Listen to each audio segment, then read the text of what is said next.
Bienvenue à toutes et à tous et Campacui sur RCFM dans la région du Falazorme et du Marzolin où cette semaine aujourd'hui nous retournons à Galérie à retrouver Pierre Maestrach et Mélodie Monet qui vont nous parler de leur association Les Amis du Falazorme qui a pour but notamment d'entretenir les sentiers de la vallée. On parlera aussi avec eux de leur expérience personnelle et professionnelle. France Bleu, RCFM. Alors, nous sommes sur le sentier de la Calette.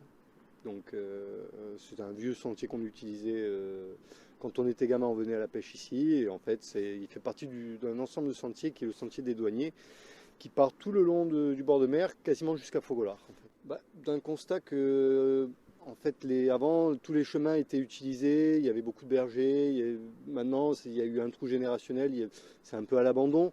Et du coup, on s'est dit, vu que maintenant c'est les randonneurs qui utilisent le plus ces sentiers-là, tant qu'à faire, essayer de les valoriser en les rendant accessibles à des randonneurs, des trailers et ainsi de suite pour qu'on puisse refaire vivre tous ces sentiers. Alors là, on a réhabilité celui-ci, le sentier de la Calette.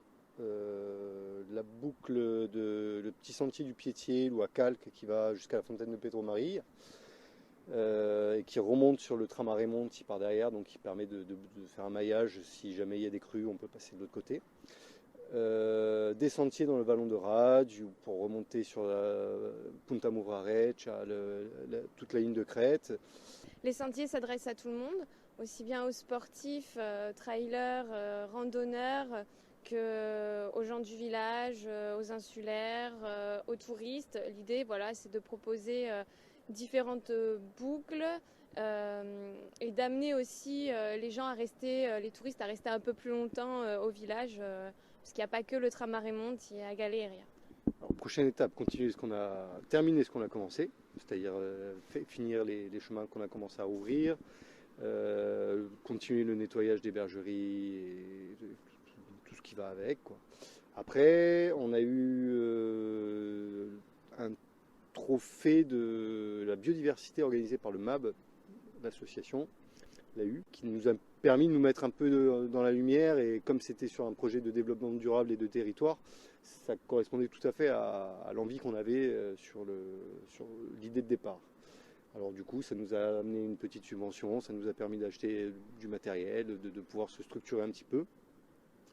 Et donc la suite, c'est continuer ce qu'on a commencé. Moi, j'ai un projet que j'ai lancé depuis en gros 2019, qui devrait voir le jour cette année ou au plus tard l'an prochain, parce qu'avec cette histoire de Covid, on ne sait pas trop. Et qui est un projet de gîte d'étape sur la saison donc, de 6 mois sur le tram à Raymond. Et après, en agrandissant un peu la plage saisonnière, en faisant venir un peu justement club de trail, CE, insulaire, parce qu'on a beaucoup de tourisme insulaire qu'on oublie, et sur le tourisme de montagne et de randonnée, je pense qu'il y a quelque chose à faire et qui est vraiment intéressant, et faire découvrir encore une fois, faire découvrir notre territoire, tout en essayant de montrer qu'on essaie de le préserver au mieux. Quant à moi, je travaille au village. J'ai monté ma petite entreprise, donc le food truck à Chiriol. Donc l'été, je suis au col de Palmarel et l'hiver, je propose des plats emportés au village. Donc avec des produits locaux de la micro-région. L'idée, c'est encore une fois de mettre en avant et en valeur le territoire. E domani sarà di già uno strultimo ridro de Campacui tra o Valazorme e o Marzolino. Domani anderemo a ridroa un agricoltor che diende o Marzolino e Nadugui e Campagui da Boi Baretiani si chiama Gianluca Geronimi. A domani dunque per a Zeudea Vine de Campacui tra o Valazorme e o Marzolino. France Bleu, RCFM.